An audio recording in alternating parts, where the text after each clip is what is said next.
ಮಂಡ್ಯ ನಗರದಲ್ಲಿಂದು ನಗರಸಭೆ ಪೌರಕಾರ್ಮಿಕ ದಿನಾಚರಣೆ ಹಾಗೂ ಶ್ರಮಜೀವಿ ಪೌರಕಾರ್ಮಿಕರಿಗೆ ಸನ್ಮಾನ ಸಮಾರಂಭ ಮಂಡ್ಯದ ಅಂಬೇಡ್ಕರ್ ಭವನದಲ್ಲಿ ನಡೆಯಿತು. ಜಿಲ್ಲಾಧಿಕಾರಿ ಡಾಕ್ಟರ್ ಕುಮಾರ್ ವಹಿಸಿದ್ದರು.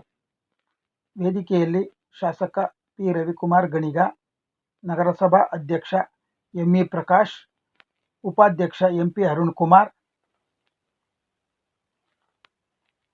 ಜಿಲ್ಲಾ ಪಂಚಾಯತ್ ಮುಖ್ಯ ಕಾರ್ಯನಿರ್ವಹಣಾಧಿಕಾರಿ ಶೇಖ್ ತನ್ವೀರ್ ಆಸಿಫ್, ಹೊರಗುತ್ತಿಗೆ ನೌಕರರ ಸಂಘದ ರಾಜ್ಯಾಧ್ಯಕ್ಷ ಎಂಬಿ ನಾಗಣ್ಣಗೌಡ, ಯೋಜನಾ ನಿರ್ದೇಶಕಿ ಎಂಇ ತುಷಾರಾಮಣಿ. ಈ ಸಂದರ್ಭದಲ್ಲಿ ಶ್ರಮಜೀವಿ ನಗರಸಭಾ ಸದಸ್ಯರುಗಳು ಅಭಿನಂದಿಸಲಾಯಿತು.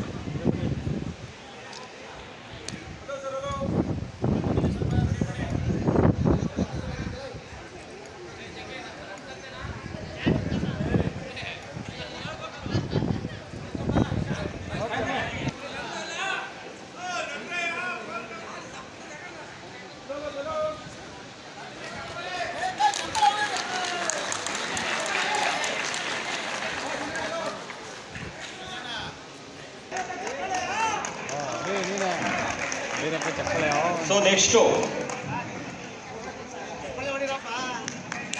ಮೊದಲನೇ ಬಹುಮಾನ ಸೂರ್ಯ ಎಸ್. ಎಲ್ಲರೂ ಬೇಗ ವೇದಿಕೆ ಬಳಿ ಬರಬೇಕು. ಸೆಕೆಂಡ್ ಅಭಿಷೇಕ್, ಮೂರನೇದು ಅಂದಾನಿ. ಅಂತ ಹೇಳಿದ್ರೆ OBC ಕ್ಯಾಟಗರಿಯ ಅಭ್ಯರ್ಥಿಗಳು ಇಲ್ಲ ಅಂತ ಹೇಳಿ ಖಾಲಿ ಉಳಿದಿದೆ. ಬೇರೆ ಜಿಲ್ಲೆಗಳಿಗೆ 100% ನೇಮಕಾತಿ ಮಾಡಲಿಕ್ಕೆ ಈಗಾಗಲೇ ಕೂಡ ಹಣಕಾಸು ಇಲಾಖೆ ಮತ್ತೆ ಕರ್ತಾ ಇದೆ. ತಾವುಗಳು ಈ ದಿಕ್ಕಲ್ಲಿ ಒಂದು ಒಳ್ಳೆಯ ನಿರ್ಧಾರವನ್ನು ಕೈಗೊಳ್ಳಬೇಕು ಅಂತ ಹೇಳಿ ನಾನು ಮನವಿ ಮಾಡ್ತೀನಿ. ಸೊ ಎಲ್ಲರೂ ನೇಮಕಾತಿ ಮಾಡಲಿಕ್ಕೆ ಬೇಕಿರತಕ್ಕಂಥ ಕ್ರಮವನ್ನು ತಾವು ಕೈಗೊಳ್ಳಬೇಕು ಅಂತೇಳಿ. ಮತ್ತೆ ಎರಡನೇದಾಗಿ ಆಗಲೇ ಸಂಕಷ್ಟ ಭತ್ಯೆ ಬಗ್ಗೆ ಜಿಲ್ಲಾಧಿಕಾರಿಗಳು ಉಲ್ಲೇಖಿಸಿ ಮಾತಾಡಿದ್ದಾರೆ. ಮತ್ತೆ ನಮ್ಮ ಇನ್ನೊಂದು ಬಹುದೊಡ್ಡ ವಿಚಾರ, ದೊಡ್ಡ ತೀರ್ಮಾನವನ್ನು ಕೈಗೊಂಡಿದ್ದಾರೆ.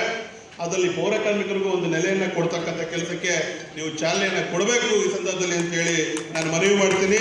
ವಿಶೇಷವಾಗಿ ಮತ್ತೊಂದು ವಿಚಾರ ಮಾಡ್ತಿದ್ದಾರೆ, ಅವರು ಕೂಡ ಸೇರಿದಂತೆ ಒಂದು ವಸತಿ ಆಗ್ತಕ್ಕಂಥ ಕೆಲಸ ಏನಿವತ್ತು ಒಂದು ವಿಜೃಂಭಣೆಯಿಂದ ಮಾಡಬೇಕು ಈ ಕಾರ್ಯಕ್ರಮ ಅಂತ ಅನ್ಕೊಂಡು ಗಮನಕ್ಕೆ ತಗೊಂಡು ನಮ್ಮ ವಿಧಾನಸಭಾ ಕ್ಷೇತ್ರದ ಶಾಸಕರು ಮತ್ತು ಜಿಲ್ಲಾಧಿಕಾರಿಗಳು ಆದ್ಯತೆ ಮತ್ತೆ ನಗರಸಭೆ ಕೂಡ ಯಾವತ್ತೂ ನಮ್ಮ ಗೆಲ್ತಾರೆ ಅಂತ ಹೇಳ್ತಾ ನನ್ನ ಮಾತು.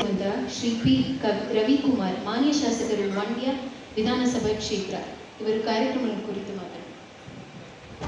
ಅಧಿಕಾರಿಗಳಾದಂಥ ಕುಮಾರ್ ಅವರೇ, ದಕ್ಷ ಅಧಿಕಾರಿಗಳಾದಂಥ CO ಆದಂಥ ತನ್ವೀರ್ ಅವರೇ, ಮಂಡ್ಯದ ಮೊದಲ ಪ್ರಜೆಯಾದಂಥ ನಾಗೇಶ್ ಅವರೇ, ಉಪಾಧ್ಯಕ್ಷರಾದಂಥ ಅರುಣ್ ಅವರೇ, ಹಿರಿಯರು ಮಾಜಿ ನಗರಸಭಾ ಅಧ್ಯಕ್ಷರಾದ ಮಂಜುನಾಥ್ ಅವರೇ, PD ಅವರೇ, ಪೌರಾಯುಕ್ತರೇ ಹಾಗೂ ವೇದಿಕೆ ಮೇಲಿರುವಂಥ ಎಲ್ಲ ಗೌರವಾನ್ವಿತ ನಗರಸಭಾ ಸದಸ್ಯರೇ, ಅಧಿಕಾರಿ ವರ್ಗದವರೇ, ಅದು ಎಲ್ಲರಿಗಿಂತ ಹೆಚ್ಚಾಗಿ ಈ ಕಾರ್ಯಕ್ರಮದ ಪ್ರಮುಖ ರೂವಾರಿಗಳು. ಭಾಳ ಒಳ್ಳೆಯ ಕೆಲಸಗಳನ್ನು ಪೌರ ಕಾರ್ಮಿಕರು ಮಾಡಿಲ್ಲ ಅಂತ ಹೇಳಿದ್ರೆ ಇಡೀ ಊರು ಕೆಟ್ಟ ವಾಸನೆ ಬರುತ್ತೆ.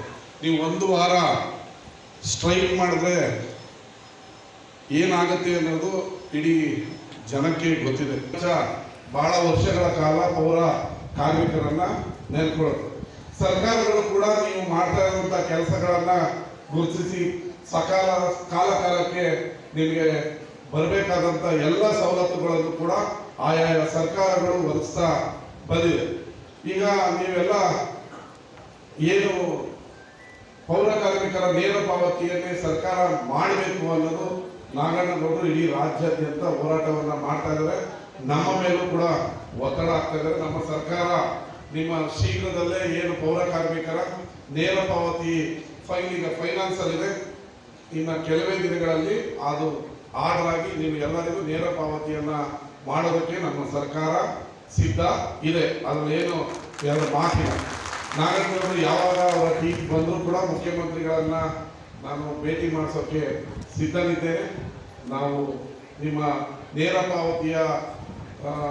ಪಾವತಿ ಸಂಬಳವನ್ನು ಕೊಡೋದಕ್ಕೆ ನಮ್ಮ ಸರ್ಕಾರ ಶೀಘ್ರದಲ್ಲೇ ಕ್ರಮವನ್ನು ವಹಿಸುತ್ತೆ. ನಿಮ್ಮೆಲ್ಲರ ಕಾರ್ಯ ಬಹಳ ಅಚ್ಚುಕಟ್ಟಾಗಿ ಮಾಡಿ ನಗರವನ್ನು ಸುಂದರವಾಗಿ ಇಡುವಂಥ ಕೆಲಸಗಳನ್ನು ಮಾಡ್ತಾ ಇದ್ದೀವಿ. ಅದರ ಜೊತೆಗೆ ಇಟ್ಕೊಂಡಿದ್ದೀವಿ. ಈಗ 600 ಮನೆ ರೆಡಿಯಾಗಿದೆ. ನಾನು ಮತ್ತೆ DC ಅವರು ಈ ಭಾನುವಾರ ಮೀಟಿಂಗ್ ಮಾಡಬೇಕಾಗಿತ್ತು. ಬರೋ ಭಾನುವಾರ ಮೀಟಿಂಗ್ 4,600 ಮನೆ ಬರುತ್ತೆ.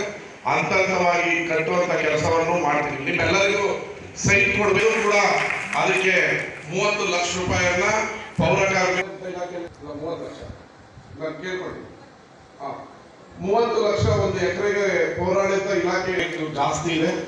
ಏನಾದರೂ ಅದಕ್ಕೊಂದು ಸೂಕ್ತ ನಿರ್ಧಾರವನ್ನ ಮಾಡಿ ನಿಮ್ಮೆಲ್ಲರಿಗೂ ಕೂಡ ಸೈಟ್ ಅನ್ನ ಹಂಚೋದಿಕ್ಕೆ ನಮ್ಮ ಸರ್ಕಾರ ನಾನು ಈಗ ಸ್ಲಮ್ ನಿವಾಸಿಗಳಿಗೆ ಸ್ಲಮ್ ಬೋರ್ಡ್ ಇಂದ ನಗರಸಭೆಗೆ ಹ್ಯಾಂಡ್ ಓವರ್ ಮಾಡಿದ್ಮೇಲೆ ಅದರ ಖಾತೆ ಮಾಡಿಕೊಡುವಂತ ಕೆಲಸ ಕೂಡ ಈಗಾಗಲೇ ಜಾರಿಯಲ್ಲಿದೆ. ಶೀಘ್ರ ಈಗ ಒಂದು 20 ಜನ ಇಲ್ಲದೆ ವಾಸ ಮಾಡಬಾರದು ಅನ್ನೋದು ನಮ್ಮ ಗುರಿ. ನಿಮಗೆಲ್ಲ ಒಳ್ಳೆ ಊಟ ಹಾಕಿಸ್ಬೇಕು ಅಂತ ಹೇಳಿದಾಗ ಪೌರ ಆಯುಕ್ತರು ನಾವೇ ಸರ್ಕಾರದಿಂದ ಮಾಡ್ತೀವಿ ಅಂದರು. ನಮ್ಮ ಮಂಜಣ್ಣ ಅಧ್ಯಕ್ಷರು ಉಪಾಧ್ಯಕ್ಷರು ಇವ್ರನ್ನೆಲ್ಲ ಟೂರ್ ಕಳಿಸ್ಬೇಕು, ಅವರು ಎಂಜಾಯ್ ಮಾಡಬೇಕಲ್ಲ ಅಂತ ಹೇಳಿದ್ರು. ನಿಮ್ಮನ್ನೆಲ್ಲ 250 ಜನನು ನನ್ನ ಕಡೆಯಿಂದ ವೈಯಕ್ತಿಕವಾಗಿ 3 ಟೀಮ್ನಲ್ಲಿ 1 ದಿನದ ಮಟ್ಟಿಗೆ ಟೂರನ್ನು ಕಳಿಸ್ಕೊಡ್ತೀವಿ. ನೀವೆಲ್ಲ ನಮ್ಮ ನಗರವನ್ನು ಸ್ವಚ್ಛವಾಗಿರ್ತಾ ಇರೋರು, ಇದಕ್ಕೆ ಕಳಿಸ್ಕೊಡ್ತೀನಿ. ನಿಮ್ಮೆಲ್ಲರಿಗೂ ಒಳ್ಳೆಯದಾಗಲಿ. ಮುಂದಿನ ವರ್ಷ ಇನ್ನೂ ಚೆನ್ನಾಗಿ ಈ ಕಾರ್ಯಕ್ರಮವನ್ನು ಮಾಡೋಣ ಅಂತ ಹೇಳಿ ನನ್ನ ಮಾತನ್ನು ಮುಗಿಸ್ತೀನಿ. ಧನ್ಯವಾದಗಳು, ನಮಸ್ಕಾರ. ಹಿಂದೆ ನಿಂತೋಗಿದ್ದಂಥ ಮನೆಗಳಿಗೆ ಅವರು ಒಟ್ಟು 46,000 ರೂಪಾಯಿಯನ್ನು ಕಟ್ಟಬೇಕು. ವೈಯಕ್ತಿಕವಾಗಿ ನಾನು 26,000 ರೂಪಾಯಿನ ಪ್ರತಿ ಮನೆಗೆ ಕಟ್ಕೊಡ್ತೀನಿ. ಇನ್ನು 20,000 ರೂಪಾಯಿಯನ್ನು ಯಾರು ಆ ಮನೆಯನ್ನು ಪಡೆದಿದ್ರೆ ಕಟ್ಟಿ ಅಂತ ಹೇಳಿದ್ದೀವಿ. ಇದರ ಒಟ್ಟು ವೆಚ್ಚ 45 ಲಕ್ಷ ಆಗುತ್ತೆ. ಅದು ನನ್ನ ವೈಯಕ್ತಿಕ ಹಣದಿಂದ ಆ 202 ಮನೆಗೂ, ಗಾಂಧಿನಗರದ ಸ್ಲಮ್ನ 202 ಮನೆಗೂ ಬರೆಸ್ತಾ ಇದ್ದೀನಿ. ಅದು ಕೂಡ ಶೀಘ್ರದಲ್ಲಿ ಹಸ್ತಾಂತರ ಆಗುತ್ತೆ. ಬಡವರ ಪರ ನಮ್ಮ ಸರ್ಕಾರ ಮತ್ತು ನಾನು ನಿಮ್ಮ ಜೊತೆ ಇರ್ತೀವಿ. ನಿಮ್ಮ ಯಾವುದೇ ಕಷ್ಟ ಸುಖಗಳಿಗೂ ಇದ್ದು ಪಕ್ಷ ಭೇದ ಮರೆತು ಮಂಡ್ಯ ನಗರವನ್ನು ಈಗ ಏನು ಅಭಿವೃದ್ಧಿ ಮಾಡ್ತಾ ಇದ್ದೀವಿ, ಮುಂದೆ 4 ವರ್ಷಗಳಲ್ಲಿ ಮಂಡ್ಯ ನಗರವನ್ನು ಎಲ್ಲರೂ ನಮ್ಮ ಕಡೆ ತಿರುಗಿ ನೋಡುವಂಥ ಕೆಲಸವನ್ನು ಮಾಡೋಣ ಅಂತ ಹೇಳಿ ನನ್ನ ಮಾತನ್ನು ಮುಗಿಸ್ತೀನಿ. ಧನ್ಯವಾದಗಳು, ನಮಸ್ಕಾರ. ಧನ್ಯವಾದಗಳನ್ನ ಕೊಡ್ತಾ ಇದ್ದೀನಿ. ಈಗ ಇನ್ನೊಂದು ಅನೌನ್ಸ್ಮೆಂಟ್ ಇದೆ. ಶ್ರೀಯುತ ತುಷಾರ್ ಮಣಿ ಮೇಡಮ್ ಅವರು ತಮಗೆ ಏನು ಹೇಳಿದ್ರು ಅಂತ ಸ್ವಲ್ಪ ಅರ್ಥ ಆಗಿಲ್ಲ ಅಂತ ಹೇಳ್ಕೊತೀನಿ. ಮೇಡಮ್ ಅವ್ರು ಹೇಳೋದು ಸಂದರ್ಭದಲ್ಲಿ ಆ ನಿಧಿಯಿಂದ 50,000 ರೂಪಾಯಿಗಳನ್ನ ಕೊಡುವಂಥದ್ದು ಇರ್ಬೋದು. ಹಾಗೆ ಅವರು ರಿಟೈರ್ಮೆಂಟ್ ಆದಂತಹ ಸಂದರ್ಭದಲ್ಲಿ 25,000ಗಳನ್ನ ಕೊಡುವಂಥದ್ದು ಈ ಒಂದು ನಿಧಿಯ ಮುಖ್ಯ ಉದ್ದೇಶ. ಇದು ಮೇಡಮ್ನವರ ಸ್ವಂತ ವೆಚ್ಚದಿಂದ ಕೊಡ್ತಾ ಇದ್ದಾರೆ. ಆದ್ರಿಂದ ಮಾನ್ಯ ಜಿಲ್ಲಾಧಿಕಾರಿಗಳು ಹಾಗೆ ಮಾನ್ಯ ಶಾಸಕರ ಒಂದು ಅಪ್ಪಣೆಯ ಮೇರೆಗೆ ಅವರಿಗೆ ಒಂದು ಸನ್ಮಾನ ಕಾರ್ಯಕ್ರಮನ ಮಾಡಬೇಕು ಅಂತ ಹೇಳ್ತಾ ಮಾನ್ಯ ಅಧ್ಯಕ್ಷರು ಹಾಗೆ ವೇದಿಕೆ ಮೇಲೆ ಇರುವಂತ ಎಲ್ಲ ನಗರಸಭಾ ಸದಸ್ಯರು, ಉಪಾಧ್ಯಕ್ಷರು ಹಾಗೆ ಎಲ್ಲ ಗೌರವರನ್ನ ಕೇಳ್ತಾ ಮೇಡಮ್ ಅವರಿಗೆ ಒಂದು ಇದು ಮಾಡಬೇಕು ಅಂತ ಹೇಳಿ, ಆನಂದ ಮಾಡಬೇಕು ಅಂತ ಹೇಳಿ ಕೇಳ್ಕೊತಾ ಇದ್ದಾರೆ. ಹಾಗೆ ಗಟ್ಟಿಯಾಗಿ ಚಪ್ಪಾಳೆಯನ್ನ ನೋಡೋದ್ರ ಮೂಲಕ ಮೇಡಮ್ ಅವರಿಗೆ ಒಂದು ವಂದನಾರ್ಪಣೆಯನ್ನ ಕೇಳಬೇಕು ಅಂತ ಹೇಳಿ ಕೇಳ್ಕೊತಾ ಇದ್ದಾರೆ. ತುಷಾರಮಣಿಯವರು ಮಂಡ್ಯ ಟ್ರೈನ್ ಅಪ್ ಮಾಡ್ತಕ್ಕಂಥ ಕೆಲಸವನ್ನು ಮಾಡಿದ್ರು. ನಿಜಕ್ಕೂ ಕೂಡ ಮಂಡ್ಯ ಜಿಲ್ಲೆಯ ಪೌರ ಕಾರ್ಮಿಕರ ಒಟ್ಟಾರೆ ಇದರೊಳಗಡೆ ನೋಡೋದಾದ್ರೆ ಒಬ್ಬ ಒಳ್ಳೆ ಕ್ರಿಯಾಶೀಲ ಅಧಿಕಾರಿ ಮಂಡ್ಯ ಜಿಲ್ಲೆಗೆ ಬಂದಿದ್ದಾರೆ ಅಂತ ಹೇಳಿದ್ರೆ ತಪ್ಪಾಗ್ಲಾರ್ದು. ಎಲ್ಲರೂ ಚಪ್ಪಾಳೆನ ತಟ್ಟಿ ಅವ್ರನ್ನ ಹುರಿದುಂಬಿಸ್ಬೇಕು ಅಂತ ಕೇಳ್ಕೊಳ್ತೀನಿ. ಬರಬೇಕು, ಜೋರಾಗಿ ಬರಬೇಕು. ಮನೆಯ ಕುಮಾರ್ ಸರ್ ಅವರು ಕ್ರಿಯಾಶೀಲ ಜಿಲ್ಲಾಧಿಕಾರಿಗಳು ಮಂಡ್ಯ ಜಿಲ್ಲೆ.